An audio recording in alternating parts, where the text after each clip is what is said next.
Okay, thanks very much, Martin, for having me. And okay, so the topic is randomized linear regression, and what I'm going to do is just give a brief overview of sort of where the state of the art is, and then introduce some recent results of ours and some other competitors that deal with sort of cases which might be seen as hopefully a bit more realistic from the modeling point of view.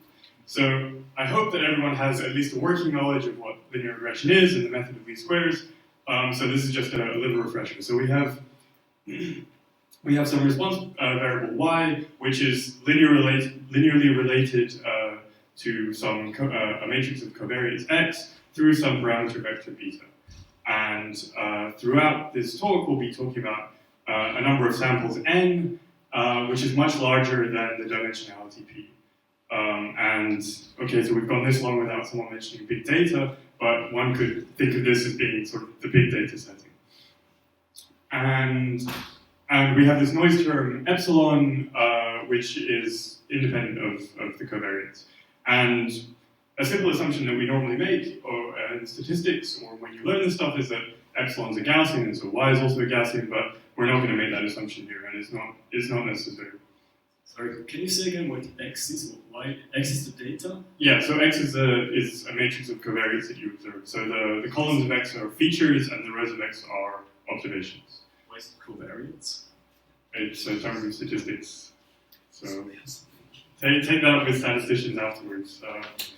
Okay, and so the method of least squares is where we try to minimize the L2 norm, the squared L2 norm between y and our prediction of y, which is x times beta, where we're trying to estimate this vector of parameters beta. And the well-known result is that we can get this by just taking x transpose x inverse, x transpose y, and this gets us an unbiased estimator, so the minimum variance unbiased estimator of beta. And typically, least squares is paraded around in, or at least recently, machine learning as being kind of a fast method, at least compared to some more fancy machine learning methods. But in reality, it costs, if you do this using LAPACK or something, it will perform it will solve this system of equations using the QR decomposition of the SPD, and this costs order NP squared. And this is unsustainable when n gets really big, or when p gets big, but we don't really care about that situation here. Okay, so then we're going to ask the question, well, what's randomization? So this quote by Avon Munkov and Toledo says that randomization is arguably the most exciting and innovative idea to hit linear algebra in a long time. Okay, so these are kind of big guys in the field at the moment, so maybe we should listen to them. So what is it? Generally, a randomized algorithm is one whose state depends on an input, so that's what we normally have in linear regression, and also, in some sense, a state of a stochastic variable. So typically, you'll see it as being described as an algorithm that can flip a coin. And now that's not very descriptive, so we're going to be talking, in this case, about algorithms that are going to take random subsamples of the dataset, and we'll see exactly what that means later. But generally, what we get out is some wrong answer. I put wrong in sort of inverted commas, because we don't care so much that it's not exactly corresponding to the parameter that we would have estimated exactly.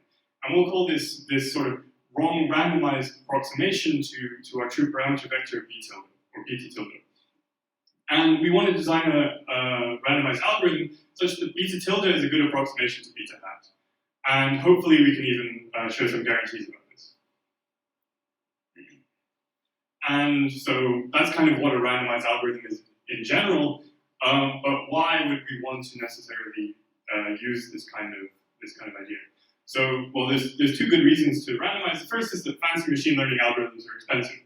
And I mean, linear regression isn't exactly fancy, but that's already kind of in the regime where we don't want to do this full estimation if we don't have to. And the second, and this has been shown recently, is that randomization is very closely connected to regularization. So what do we mean by that? Well, if we look at stochastic gradient descent, we can actually show that early stopping. So if we actually stop the descent procedure early, this corresponds to L2 regularization in some cases. And The recently popularized method of dropout for deep neural networks has also been shown to be some kind of regularizer which adapts to the geometry of the data. So this is all recent, kind of more recent motivation for using randomized algorithms, aside from just speeding up our estimation. And we can also sort of have an appeal to authority and say, well, there's been a bunch of other successful applications of randomized approximations, and chief among these, I guess, you could say compressed sensing, where typically your sensing matrix has to fulfill this restricted isometry property, and it turns out that this is NP hard to validate for any given matrix, but you can construct these random matrices which will satisfy the restricted isometry with high probability. And so instead of trying to construct a matrix, we just randomly sample it. And then we have methods of random features by Rahimi and Recht and others. And if there's time at the end, I'll give a very, very brief overview of these. And there's randomized matrix multiplication and randomized least squares, of course, which is what we're going to be talking about.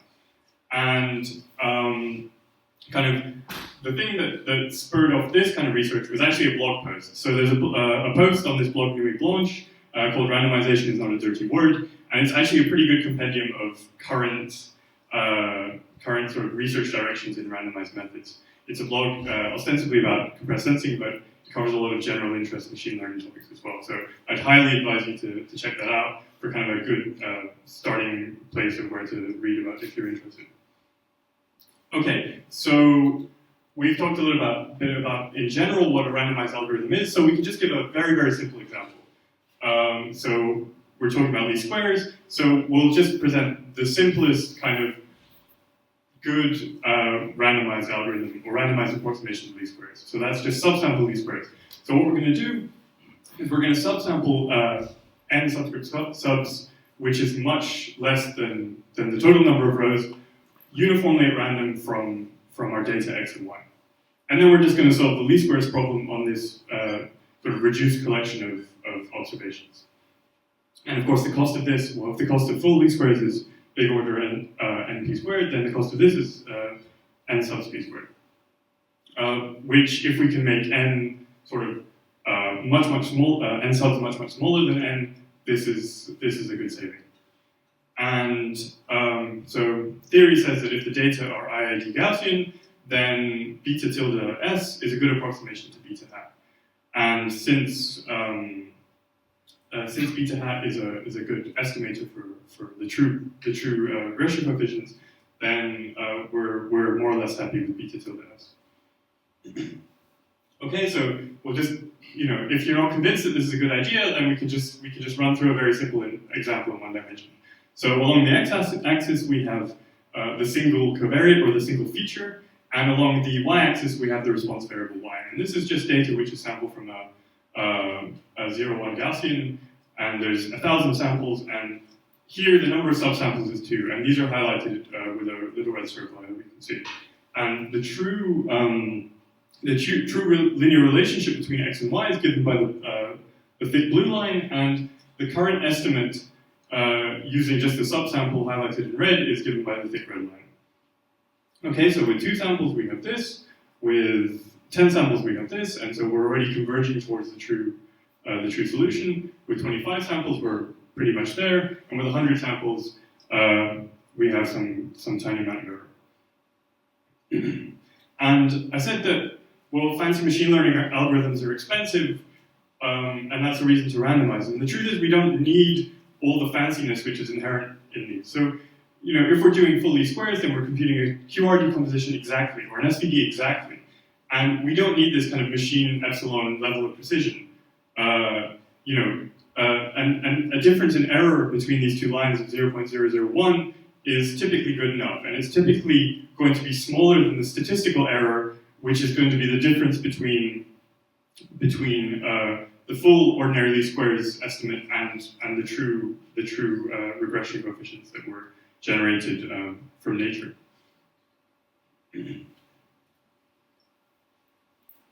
Okay, but so this is nice when we have this pretty strong assumption or strong condition holding that all of our data are IID from a sub-Gaussian distribution.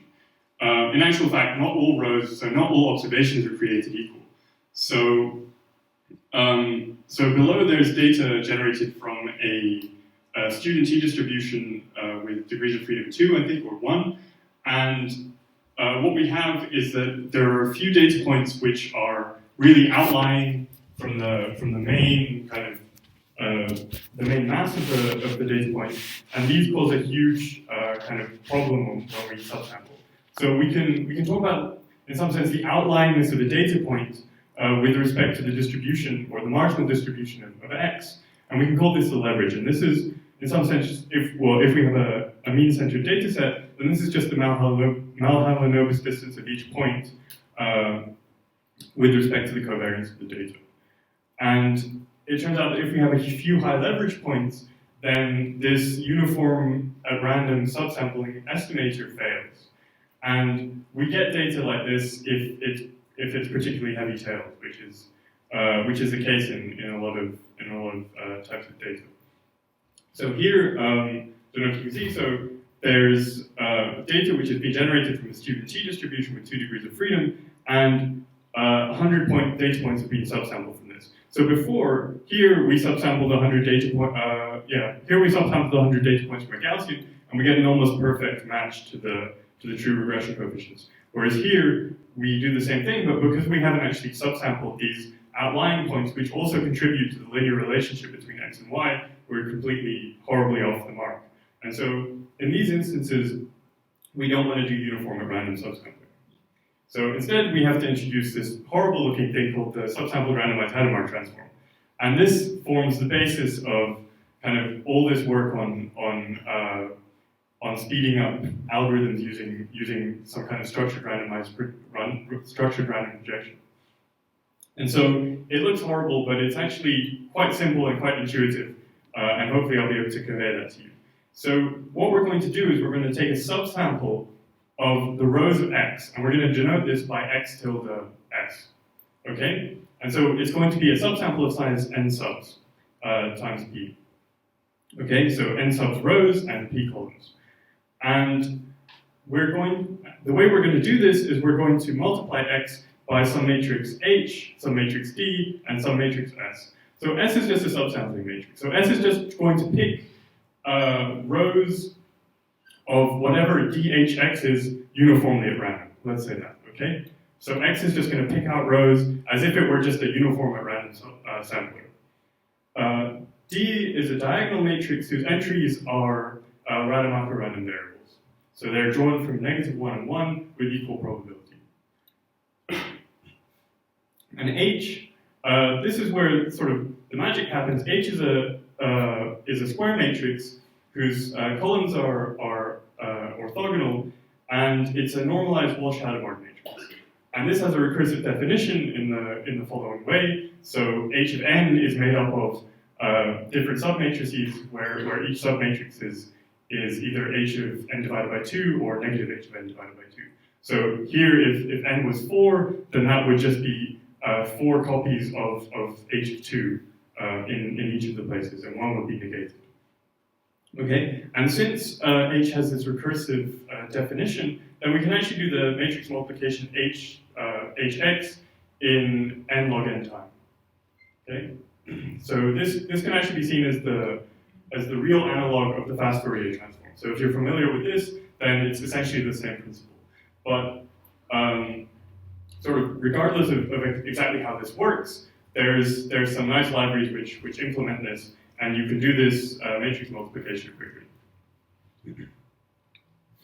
And so why do we care about this? Well, let's look at what happens if we sample a data set again from a student t-distribution with 2 degrees of freedom, again 1,000 data points, and there's some linear relationship between x and y.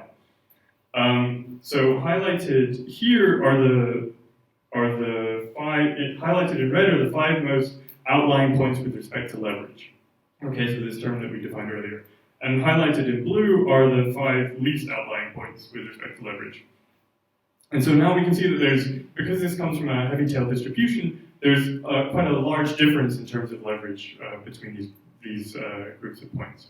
But after we project the data using the randomized Hadamard transform, we can see that the red points and the blue points are sort of distributed or take sort of a kind of a similar place in the distribution. So they're no longer kind of pushed out to the side or really clumped in the middle, but they're more evenly distributed around the mass of the data.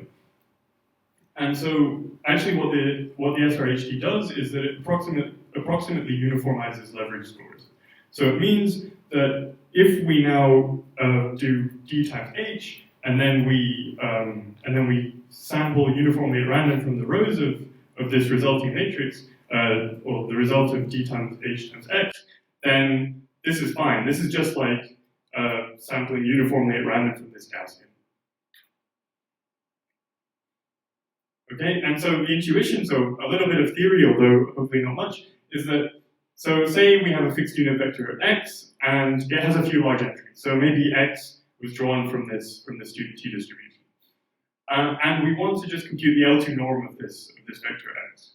Well, if we do this via subsampling, then this obviously has high variance, because sometimes we'll pick the large entries, sometimes we'll pick the small entries, and so the variance of this estimator is going to be large.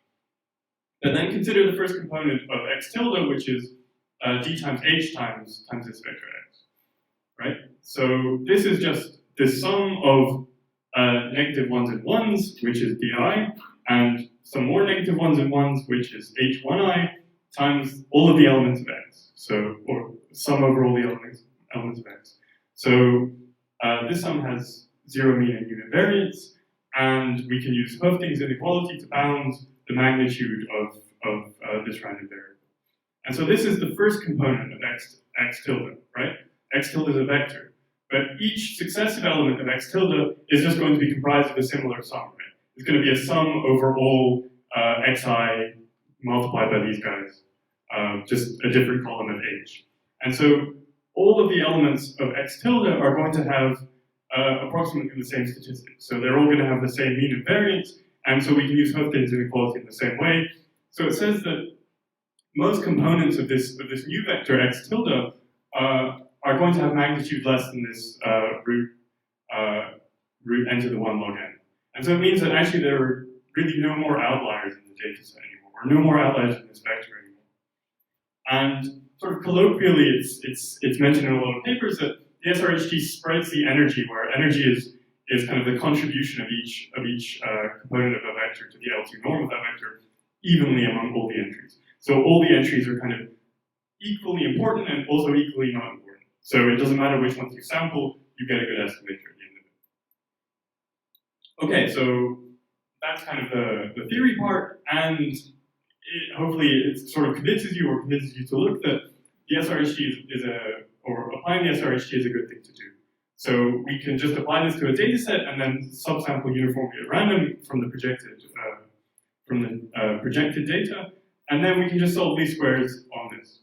Okay? And now, so the cost of doing the SRHT is order n log n subs, and now beta tilde SRHT is a good approximation to beta hat, which is a good approximation to the true regression coefficient, or a good estimation of the true regression coefficients.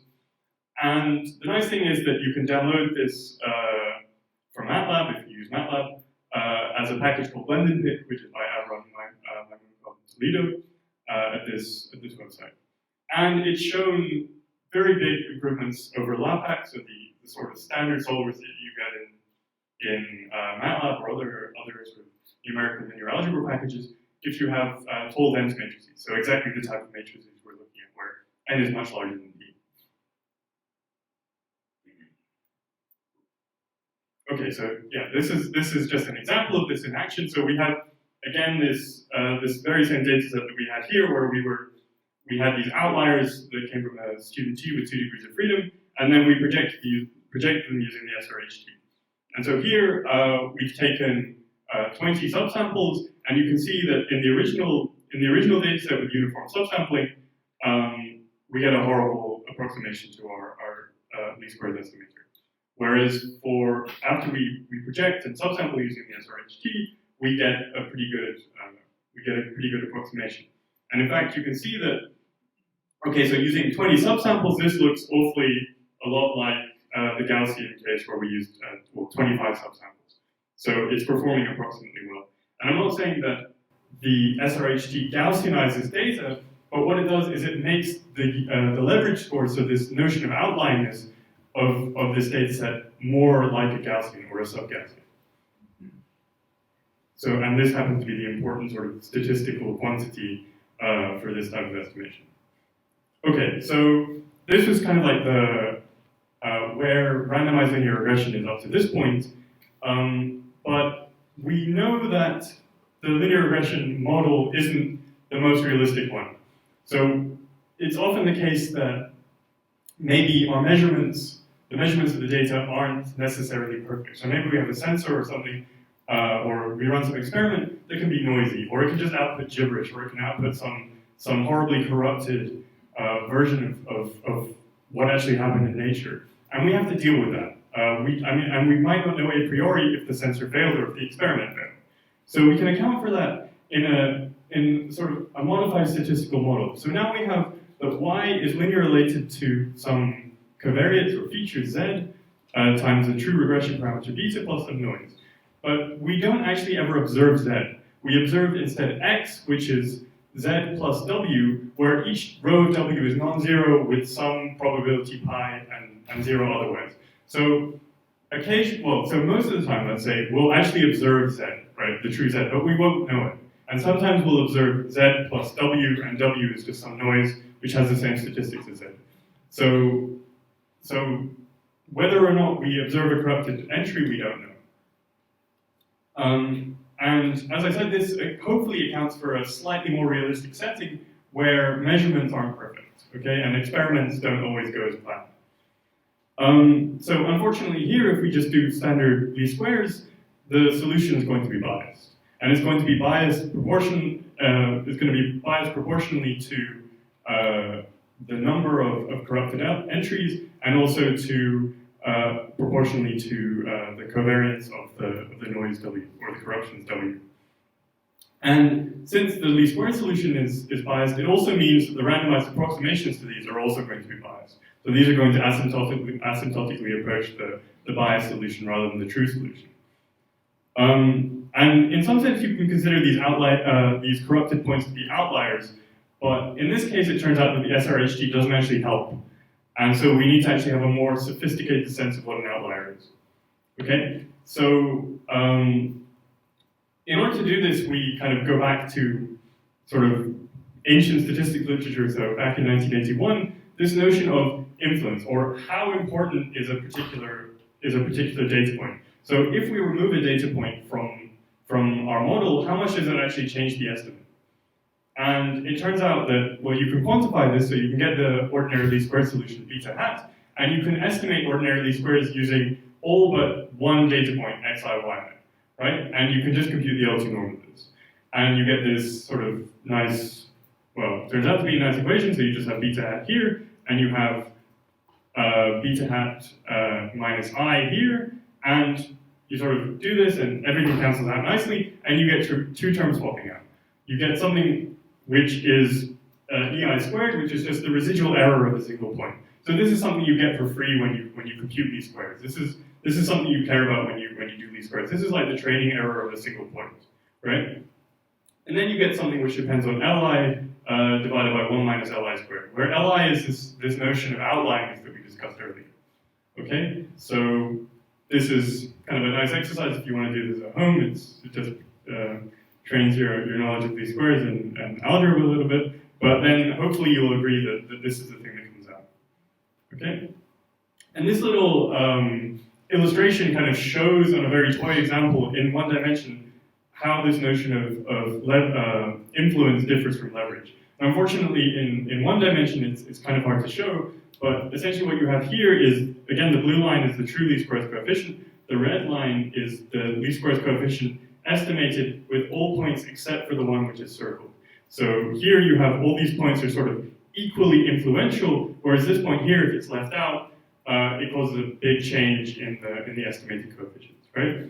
And unfortunately, in one dimension, it looks like leverage and influence are basically the same thing, because this point actually has the highest leverageable, and it also has the highest influenceable. But it turns out that in higher dimensions, the effect is much more subtle. So you can actually have points which have very low leverage or an imperceptibly different leverage, but actually have higher influence. And we can see that in this plot. So we generate data from a Gaussian, and then we corrupt some 30% of those points just by, again, additive Gaussian noise. So a reminder, we're corrupting the observations. So we're not increasing the noise here, but we're just corrupting 30% of the rows of this matrix X that we observe, right? So we can just plot a distribution of the leverage in terms of the leverage of the non-corrupted points and the corrupted points, and we can see they're essentially the same. So we can actually tell the difference between the corrupted and non-corrupted points just by looking at the leverage alone.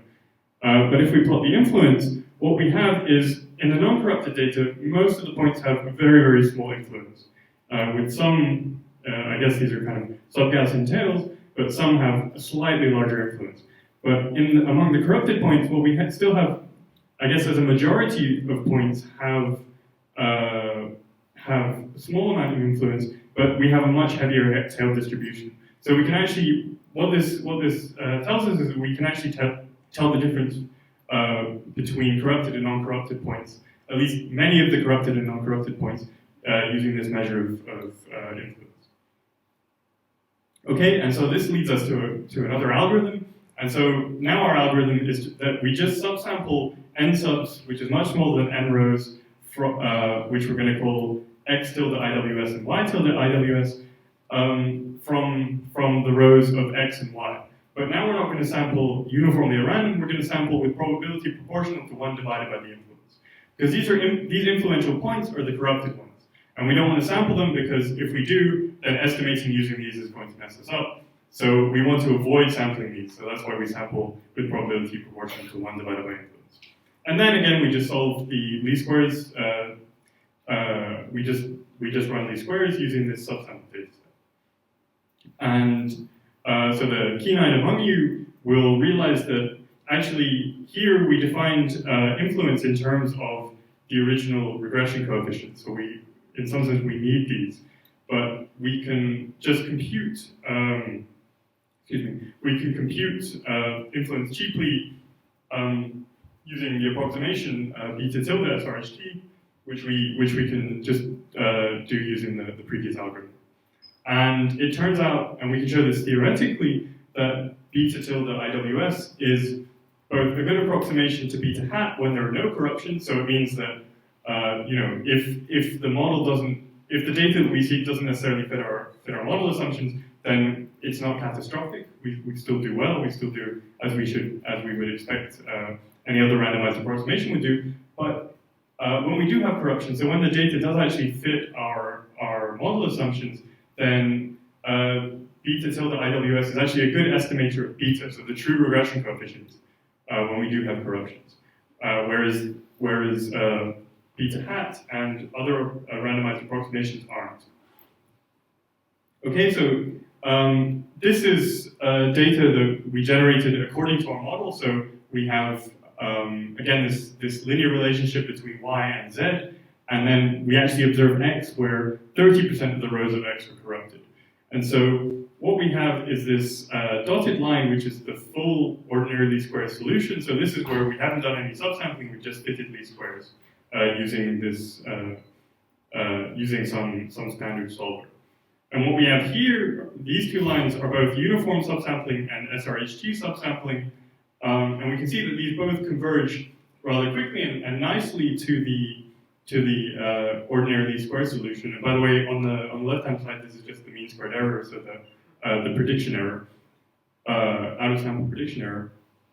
And what we have are these two lines which kind of converge beneath the ordinary least squares solution. These are kind of the exact and approximated influence-weighted subsampling methods. So this blue line is really kind of the scalable one that we could implement on a larger data set, and it converges to sort of what would, I guess, be the theoretical optimum quite quickly in a small number of samples. And you can see that it also converges quite far below what we can achieve with ordinary least squares or some randomized approximations to it. And the other thing we did was we tried this on real data because obviously what good is a is a statistical model that you've just sort of invented if it doesn't actually apply to any real situations? And so we found this quite nice data set. So it's a catalog or some sort of record of every single commercial flight in the United States for something like 25 years. And so we picked a specific time point, which was the 1st of January 2001, and the first week of January, the first week and a half of January 2001, and our goal was to predict the delay of flights leaving in the following week. Okay? And so, well, you might sort of wonder how this kind of fits our assumptions, but it's sort of a natural fit because there might be some kind of normal relationship between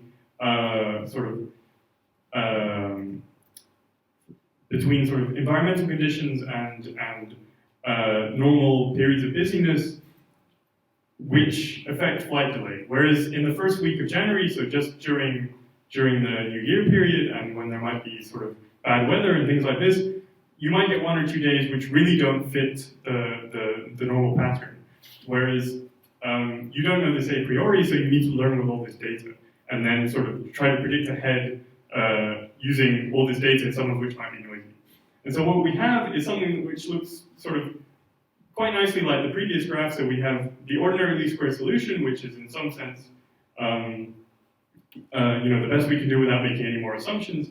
And we have the randomized approximations to this, which kind of slowly converge to this solution. And then we have our randomized approximations, which in some sense do better. So we get a smaller mean squared error on the test data, or on the testing set. And another thing to note is that we also have a smaller variance in our estimate as well, which is something that we can show theoretically too. Okay, so I'll kind of conclude on this part by noting something. So there's this problem of fast in theory and fast in practice. So all the time we're talking about, going from big O n p squared to little o n p squared. So little o n p squared is just something which grows slower than big O n p squared. And so that's very imprecise. And the constants involved here can be, well, we don't really know what they are, and they can be quite big. And for our method as well, we need to run the SRHT estimation set as well. And so, all of this kind of stuff adds up. But it turns out that, well, the SRHT implementations are maybe as fast as they could be. So the theoretical optimum is n log n subs, but as far as I know, all the algorithms just do it in n log n, although, maybe log n subs to log n isn't that bad. There are new developments, so the sparse fast Fourier transform has been developed, and the fast Walsh-Hadamard transform has followed this. And so this allows you to, if you can assume that your underlying data is sparse, then you can also get a nice computational saving there as well. So you no longer have these factors of n, but you have some factors of some k where k is much less than n, maybe even logarithmic in n. And so the subsampled randomized Hadamard transform has been used to speed up, as I said, matrix multiplication. It's been used for PCA, CCA, so all kinds of structure dimensionality reduction. It's being used for hashing and clustering and all sorts of other things as well. So it's kind of a useful technique which is kind of growing in usefulness every day. So if someone can figure out nice ways to parallelize it or speed it up, then this is always a good thing. And with specific reference to our work, so what we achieve by doing influence subsampling that other randomized approximations don't do is that we actually get bias reduction for this assumption that we have for noisy or corrupted measurements. So we want to know, well, what other models does it apply to? Linear regression is just one in a family of other models, so there are other types of linear models that we could possibly look at and develop influence type measures or leverage measures for. And I think Martin was super excited about this talk until he found out it wasn't about stochastic gradient descent. And of course, often STD is preferable to doing batch computation, because this is really what it is. It's batch computation on just a smaller data set, but you actually need the full data set to be able to do the SRHT, and maybe you don't want to do this. So maybe there's some way that this kind of non-uniform sampling step can be applied to STD to adjust the learning rate. Okay, yeah, so one thing to mention is that software for this is available. It was developed by Gabriel, who's here, and Mario, who's on holiday. And it implements the SRHT. Of course, you know, if you want to use MATLAB, you can do that, and use the blend and pick software. But we also implement Uluru, which is another type of randomized least squares approximation from this past NIPS. And it implements our algorithm, and it's available on Gabriel's website. And if you're super interested in the technical details, please see the paper. So it's randomized diagnostic sampling in large-scale corrected linear regression, co-authored by myself, Gabriel, Mario, and Joachim Buhmann. And that's available on my website. And I would also really, really love to talk about random features. Many of you might be familiar with random features, and if you're not, you should probably get familiar with them. They're really quite exciting. So it's a random feature map which approximates a shift invariant kernel. So often, if you want to learn kind of a nonlinear function, you have to compute this kernel matrix, which is an expensive thing to do, because the explicit feature map into this high-dimensional space just isn't tractable. So it might be an infinite dimensional space that you simply can't have an explicit map for. And so random features are just a randomized mapping into an approximate higher dimensional space, such that when you compute dot products in this space, it approximates this shift invariant kernel, say a Gaussian kernel or something. And so this first step is already kind of exciting, but you can implement it in literally one line of MATLAB code. It's super, super simple. You can also speed it up greatly by using the subsample randomized Hadamard transform. And this is called FastFood, and it was developed by Lee, Sarlos, and Smola. At least two of them were Googlers at the time. And yeah, so it allows you to learn nonlinear functions using a linear algorithm. So as I say, I'd love to talk about this, but I've run out of time, I guess. And luckily for you guys, other people have done it far better than I have. So Ali Rahimi, who co-authored two of the sort of early papers on this, and David Lopez-Pa and David Dubino at Cambridge also did a tutorial which covers the kind of random projection stuff that I was talking about earlier, with a focus on random features. So I'd highly recommend anyone who's interested in these to look at to watch these two YouTube videos. And the good thing is that it technically counts as work. Yeah, so some very incomplete list of references. So if you're interested in random projections, you can look at TROP. So this is a paper which is sort of simple. Well, no, it's not that simple actually. But it's kind of a good introduction to the analysis behind the SRHT, and this monograph by Mahoney, which is quite comprehensive in all these techniques, which look at randomized squares and randomized matrix multiplication, and the connections between leverage and the SRHT. If you care about randomized linear regression, then you can read Mahoney. You can read this paper by Dylan et al. At this year's NIPS, or this past NIPS, who do some kind of bias correction. So we actually do the comparisons between their algorithm and ours in this paper, which is available on my website. It turns out that our bias correction is actually better than theirs, so that's nice. And of course, if you're interested in random features, which you should be, you can read the original papers by Rahimi and Recht, and the FastFood paper by Lee, Sarlos, and Smola.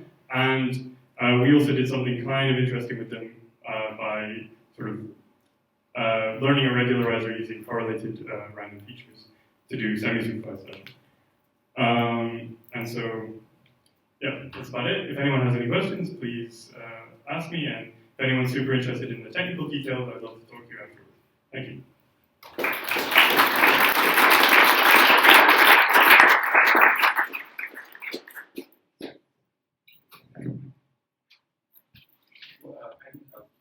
What do you mean by making the noise Gaussian? Like when you use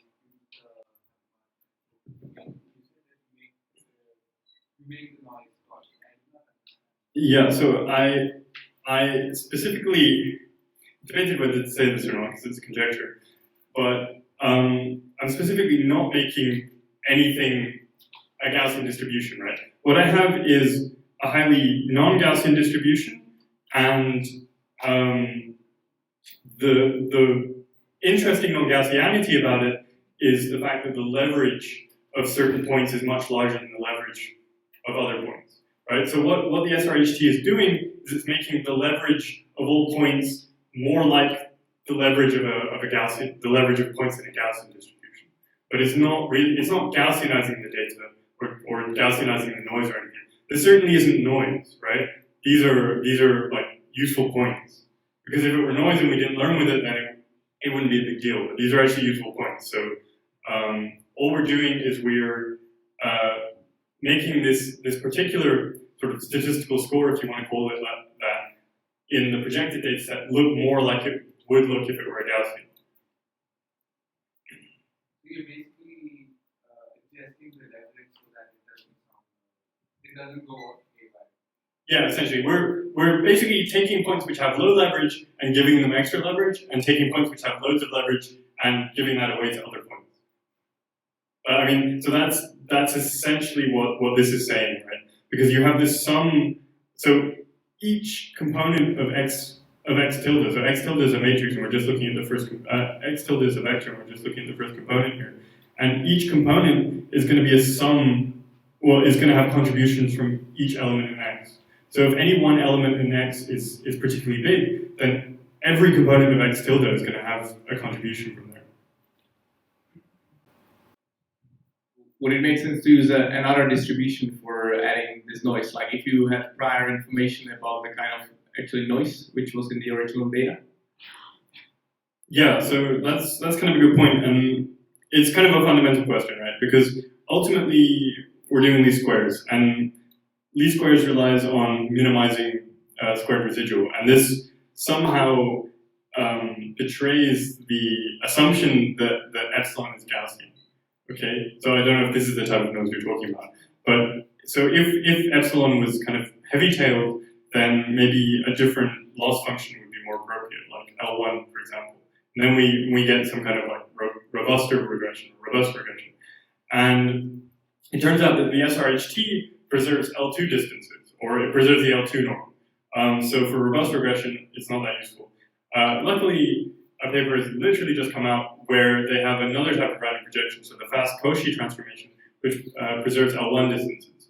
And so if that was the kind of thing you cared about, so if you cared about, you know, the heavy-tailedness of your noise and you wanted to have robust regression, you wanted to do it fast, then you could use, I guess, the fast Cauchy transformation. I don't know the details of it, but it looks scary.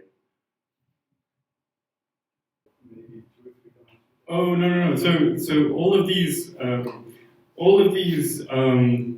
just one-dimensional for illustrative purposes because you can't visualize it easily, right? But in all cases, we're really talking about. So here, you know, this is just one-dimensional, so one feature. But really, here in generality, we're applying this to something with p dimensions. So yeah, this all applies to higher dimensional stuff. Yeah.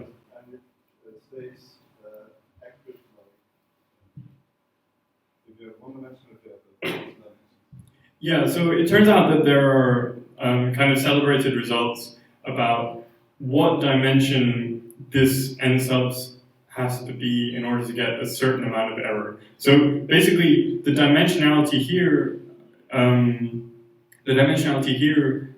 plays some role in how good of an approximation this x tilde is to the full x, and that controls how much you actually have to subsample. So all of these details are actually, I guess, available in these two papers here. Yeah. Thanks.